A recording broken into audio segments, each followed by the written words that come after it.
మనిషి పుట్టుక పుట్టినవాడు ఎవడైనా సరే మంచిని సమర్థించి చెడుని విమర్శిస్తాడు.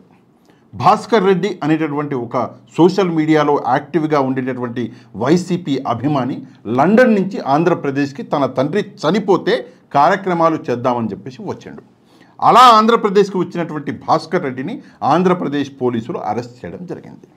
సరే, ఆ అరెస్ట్ అన్నది అక్రమమా సక్రమమా అన్నటువంటి విషయాన్ని మనం డిస్కస్ చేద్దాము. అంతకంటే ముందు భాస్కర్ రెడ్డిని అరెస్ట్ చేయగానే వైసీపీ సోషల్ మీడియా అన్నది యాక్టివ్ అయిపోయింది. ముఖ్యంగా ఇతర దేశాల్లో ఉన్నటువంటి వైఎస్ఆర్సీపీ అభిమానులు అంటే ఎన్ఆర్ఐ వింగ్స్ యాక్టివేట్ అయ్యి భాస్కర్ రెడ్డి అరెస్టు అన్నది అక్రమము, అలా చేయకూడదు అని చెప్పేసి వీడియోలు చేసి మరీ పోస్ట్ చేస్తున్నారు మా ఎన్ఆర్ఐ సోదరులు.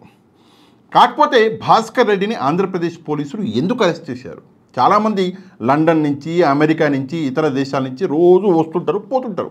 మరి వాళ్ళని అరెస్ట్ చేయకుండా భాస్కర్ రెడ్డిని ఎందుకు అరెస్ట్ చేశారు అంటే, భాస్కర్ రెడ్డి సోషల్ మీడియాలో పెట్టినటువంటి పోస్టులు, ఆ పోస్టులు ఎంత దరిద్రంగా ఉన్నాయంటే సోషల్ మీడియా తనకి తానే ఆ పోస్టులని బ్లాక్ చేసి డిలీట్ చేసేసింది. మీరు ఇక్కడ చూడొచ్చు.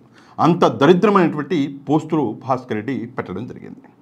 కాకపోతే ఆ పోస్టులలో ఒక 3-4 పోస్టులు మీకు చూపిస్తాను, చదివి వినిపిస్తాను. సరే, అన్ని పోస్టులు చూపించలేను, చదివి వినిపించలేను, ఎందుకంటే చాలా అంటే చాలా దరిద్రంగా గలీజ్గా ఉన్నాయి. అందులో ఒక 4 మనము చూద్దాం. ఈ పోస్టుని కొంచెం జాగ్రత్తగా మీరు చూస్తే ఈ పోస్టులో నారా భువనేశ్వరి గారు, గౌరవ చంద్రబాబు నాయుడు గారి భార్య నారా భువనేశ్వరి గారు ఉన్నారు. ఆమె ఒక ఫోటోకి దండం పెట్టుకుంటున్నారు. ఏమని రాశారు ఈ భాస్కర్ రెడ్డి అనేటటువంటి వ్యక్తి అంటే, ఈవిడ మంచి మనిషి అని నేను నమ్మాలా, ఇప్పుడు కన్ఫర్మ్ చేసుకున్న మంచి ఆమె అని, అంటే ఈమె మంచి ఆమె అని ఇప్పుడు కన్ఫర్మ్ చేసుకున్నట్ట. జోహార్ మాధవరెడ్డి అన్న అని చెప్పేసి ఇక్కడ పెట్టడం జరిగింది. అంటే పెండ్లయి, పిల్లలు, పెద్దవాళ్ళయి, ఈమె కొడుకు అంటే చంద్రబాబు నాయుడు గారి కొడుకు ప్రస్తుతం మంత్రిగా ఉన్నారు నారా లోకేష్ గారు, ఈ వయసులో ఒక మహిళని పట్టుకొని ఒక అక్రమ సంబంధాన్ని, క్షమించాలి నేను ఈ పదం వాడుతున్నందుకు, అక్రమ సంబంధాన్ని అంటకట్టేటటువంటి ప్రయత్నం అనేది చేసినటువంటి వ్యక్తి ఈ భాస్కర్ రెడ్డి. ఇంతకంటే నీచత్వం ఏమైనా ఉంటుందా? మన దేశంలో ఆడవాళ్ళని అమ్మ అంటాం. ప్రపంచంలో ఎక్కడా గౌరవించినటువంటి గౌరవం మన దేశంలో ఆడవాళ్ళకి ఇక్కడ మనము ఇస్తాము. అమ్మగానే కాదు, అమ్మవారిగా మనం కొలుస్తాం. అట్లాంటి మహిళల్ని పట్టుకొని ఈ భాస్కర్ రెడ్డి అనేటటువంటి వ్యక్తి మాట్లాడిన మాటలు చూసి చదివి నిజంగా నాకు చాలా కోపం వచ్చింది. సరే, రెండో పోస్టుకు వెళ్దాము. ఈ పోస్టులో ఇద్దరు ఉన్నారు. నారా లోకేష్ గారు, పక్కన మన బాలకృష్ణ గారి కుమారుడు, ఆయన పేరు నాకు తెలియదు, క్షమించాలి. అయితే నారా లోకేష్ గారి ముందు ఎలిమినేటి బ్రో, బాలకృష్ణ గారి కొడుకు ముందు బెల్లంకొండ బ్రో, అంటే వీళ్ళ పుట్టుకలని అవమానించేటటువంటి నీచమైనటువంటి పోస్టు పెట్టిండు ఈ భాస్కర్ రెడ్డి అనేటటువంటి వ్యక్తి. నెక్స్ట్ ఇంకో పోస్ట్ చూడండి. మళ్ళీ నలగనున్న మల్లెలు అని చెప్పేసి నారా లోకేష్ గారు ఫోటో పెట్టి పక్కన ఒక మహిళ అన్నటువంటి గౌరవం కూడా లేకుండా ఇంత దరిద్రమైనటువంటి పోస్టు పెట్టిండు ఈ భాస్కర్ రెడ్డి అనేటటువంటి వ్యక్తి. ఇక 4వ పోస్టు, కళ్యాణ్ గారి సతీతో రాజా గారి సతీ అని చెప్పేసి ఇంత నీచమైనటువంటి పోస్ట్ పెట్టి భాస్కర్ రెడ్డి అనేటువంటి వ్యక్తి.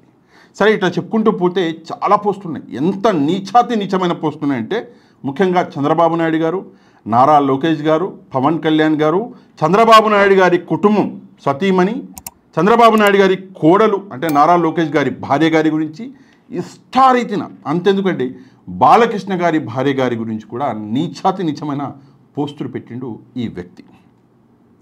ఇట్లాంటి వ్యక్తిని ఐఎమ్ షూర్ జగన్మోహన్ రెడ్డి గారు కూడా సపోర్ట్ చేయరు. ఇట్లాంటి చేష్టల్ని జగన్మోహన్ రెడ్డి గారు కూడా సపోర్ట్ చేయరు. ఇట్లాంటి చేష్టల్ని సాక్షి టీవీ కూడా సపోర్ట్ చేయదు. ఇట్లాంటి చేష్టల్ని వైఎస్ఆర్సీపీ నాయకులు ఎవరు కూడా సపోర్ట్ చేయరు. ఇట్లాంటి చేష్టల్ని వైసీపీ కార్యకర్తలు కూడా సపోర్ట్ చేయరు. ఎందుకంటే వైసీపీలో అందరూ మంచివాళ్ళు, ఇట్లాంటి చెడ్డవాళ్ళని సపోర్ట్ చేయరు. కాకపోతే కొంతమంది సపోర్ట్ చేస్తూ వీడియోలు చేసి మరీ సోషల్ మీడియాలో అప్లోడ్ చేస్తున్నారు.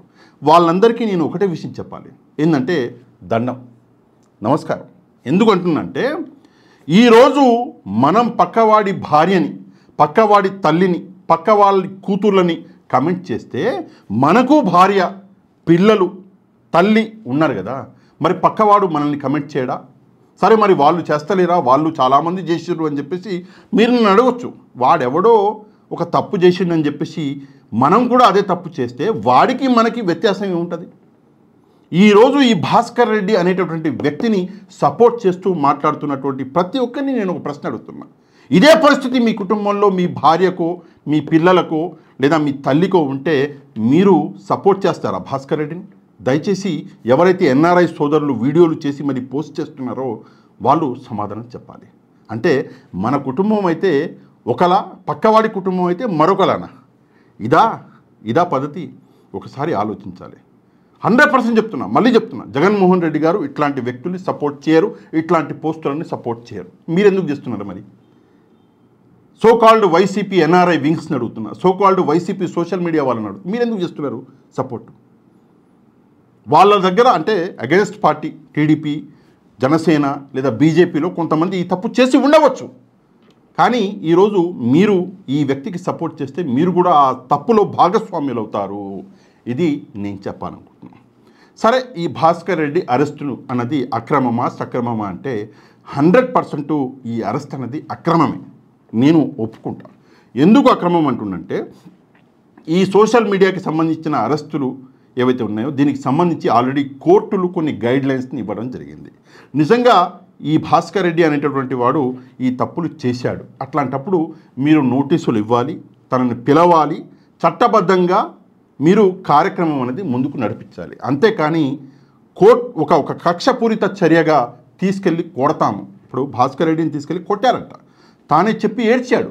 ఎక్కడ ఏడ్చాడు? కోర్టులో చెప్పి ఏడ్చాడు జడ్జి గారి ముందు. జడ్జి గారు ఎవరైతే ఇద్దరు సిఐలు ఒక ఎస్ఐ ఎవరైతే కొట్టారో అని చెప్పి చెప్తున్నారో వాళ్ళకి షోకాజ్ నోటీసులు కూడా ఇచ్చారంట. ఈ భాస్కర్ రెడ్డికి 14 రోజుల రిమాండ్ ఇచ్చారంట. ఆ రిమాండ్ కార్యక్రమం వేరే ప్రోగ్రాం. ఏంటంటే పోలీసులు వెళ్ళినప్పుడు భాస్కర్ రెడ్డే పోలీసుల మీద చేయి చేసుకున్నాడు అని చెప్పేసి వేరే ఒక కేసు కట్టారు, దానికి సంబంధించిన రిమాండ్ అది అని చెప్పేసి చెప్తున్నారు. దాంట్లో క్లారిటీ రావాలి. సరే, ఏదేమైనప్పటికీ కూడా పోలీసులు ఒక వ్యక్తి మీద చేయెత్తడం అన్నది అది అక్రమం, చట్టరీత్యా అది తప్పు, నేరం. పోలీసులే తప్పు చేస్తే రేపు పొద్దున్న పరిస్థితులు ఎలా ఉంటాయో ఒకసారి పోలీసులు కూడా ఆలోచించాలి. నేను చాలాసార్లు చెప్పా, రాజకీయాల్లోకి పోలీసులు దూరకూడదు.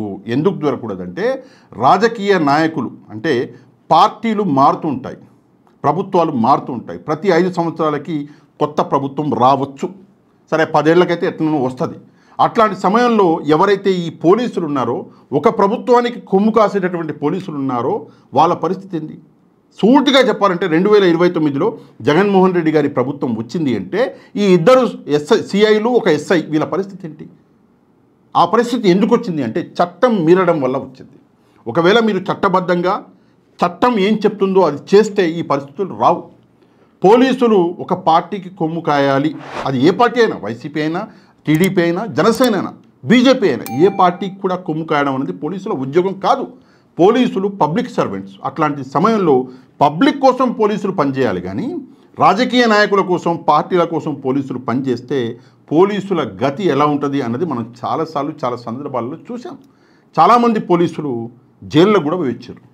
వైసీపీ ప్రభుత్వం రాగానే చాలామంది పోలీసులు కష్టాలలో పడ్డారు. ఇప్పుడు టీడీపీ అంటే కూటమి ప్రభుత్వం రాగానే మళ్ళీ కొంతమంది పోలీసులు కష్టాల్లో పడ్డారు. రేపొద్దున మళ్ళీ వైసీపీ ప్రభుత్వం రాగానే మళ్ళీ కొంతమంది పోలీసులు కష్టాల్లో పడబోతున్నారు. కాకపోతే ఈ పని ఎందుకు చేయాలి? కష్టపడి చదువుకొని పోలీసు యూనిఫామ్ మనం వేసుకున్న తర్వాత ఎవరికో మనం ఊడిగం చేయవలసిన అవసరం ఏముంది? ప్రజల కోసం కష్టపడి ప్రజల కోసం పని చేస్తే ఆ యూనిఫామ్కి ఎంత గౌరవం ఉన్నది దయచేసి పోలీసులు ఆలోచించవలసిన విషయము. కాకపోతే ఈ భాస్కర్ రెడ్డి అనేటటువంటి వ్యక్తి విషయంలో నిజంగా ప్రజలు అంటే మీరు ఏమనుకుంటున్నారన్నది నేను వినాలనుకుంటున్నాను. ఎందుకంటే నేను కూడా చాలాసార్లు చంద్రబాబు నాయుడు గారిని, చంద్రబాబు నాయుడు గారిని, నారా లోకేష్ గారిని, పవన్ కళ్యాణ్ గారిని విమర్శించాను. చాలా విషయాల్లో నేను విమర్శించాను. ప్రజలకి నష్టం జరుగుతుంది అన్నటువంటి కొన్ని విషయాల్లో నా పరిధి దాటి వాళ్ళ గురించి నేను మాట్లాడాను. కానీ అది కేవలం ప్రజల మంచి కోసమే మాట్లాడిన మాటలు. ఎప్పుడు కూడా వాళ్ళ కుటుంబాల గురించి, మహిళల గురించి నేను ఎట్లాంటి చిల్లర మాటలు మాట్లాడలేదు. ఎందుకు అంటే నేను ప్రజల కోసం పనిచేస్తున్నటువంటి ఒక వ్యక్తిని, ఎవరికో ఊడిగం చేస్తున్నటువంటి వ్యక్తిని కాదు. ఒక విషయం మీ అందరికీ గుర్తు చేయాలండి. యాత్ర అని చెప్పేసి ఒక సినిమా వచ్చింది, మీకు గుర్తుండే ఉంటుంది. స్వర్గీయ రాజశేఖర రెడ్డి గారి జీవిత చరిత్ర మీద ఆధారపడినటువంటి మూవీ. అందులో మమ్ముట్టి గారు రాజశేఖర రెడ్డి గారి క్యారెక్టర్ అనేది ప్లే చేశారు. ఆ సినిమాలో ఒక మంచి డైలాగ్ ఉంది. ఏంటంటే, బానిసత్వానికి విధేయతకి మధ్యలో ఉన్నటువంటి తేడా, నేను విధేయుడిని కానీ బానిసని కాను అని చెప్పేసి మమ్ముట్టి గారు, అంటే రాజశేఖర రెడ్డి గారి క్యారెక్టర్ ప్లే చేసిన మమ్ముట్టి గారు ఒక డైలాగ్ చెప్తారు. చాలా మంచి డైలాగ్ అండి. మనము విధేయులుగా ఉండొచ్చు, తప్పులేదు, కానీ బానిసలుగా ఉండకూడదు. ఎవరికైనా సరే, టీడీపీకైనా సరే, బీజేపీకైనా సరే, వైసీపీకైనా సరే, బానిసలుగా ఉండకూడదు. తప్పు జరిగినప్పుడు, ఫలానా వ్యక్తి తప్పు చేసినప్పుడు అవును ఇది తప్పు అని చెప్పేటటువంటి ధైర్యం మనలో ఉండాలి. మంచి చేసినప్పుడు ఫలానా జగన్మోహన్ రెడ్డి గారు మంచి చేశారు, ఎడ్యుకేషన్ డిపార్ట్మెంట్ని చేంజ్ చేశారు, వైద్య వ్యవస్థని ఆయన చేంజ్ చేశారు, రాష్ట్రంలో పేదవాడి కోసం ఆయన పనిచేశారు అన్నటువంటి మంచిని చెప్పేటటువంటి ధైర్యం మనలో ఉండాలి. చెడుని మాట్లాడాలి, మంచిని మాట్లాడాలి. ప్రతి పార్టీలో మంచి ఉంటుంది, చెడు ఉంటుంది. పార్టీని మనం అభిమానిస్తున్నాం కదా, చెడుని కళ్ళు మూసుకొని యాక్సెప్ట్ చేసేద్దాము అంటే ఆ వ్యక్తిని మంచి మనిషి అనరు. ఒకసారి మీలో ఎవరైతే మంచి మనుషులు ఉన్నారో తప్పకుండా ఈ విషయం మీద నేనేమన్నా తప్పు మాట్లాడానా తప్పకుండా కమెంట్ అనేది చేయడం మాత్రం మర్చిపోవద్దు. ఇక ఈ వీడియోని ఒక లైక్ అనేది చేయండి. ఎవరైతే మన ఛానల్ని సబ్స్క్రైబ్ చేసుకోలేదో ఛానల్ని కూడా సబ్స్క్రైబ్ చేసుకోండి. నెక్స్ట్ వీడియోలో మళ్ళీ కలుద్దాం. అంతవరకు థ్యాంక్ యూ వెరీ మచ్. జై హింద్.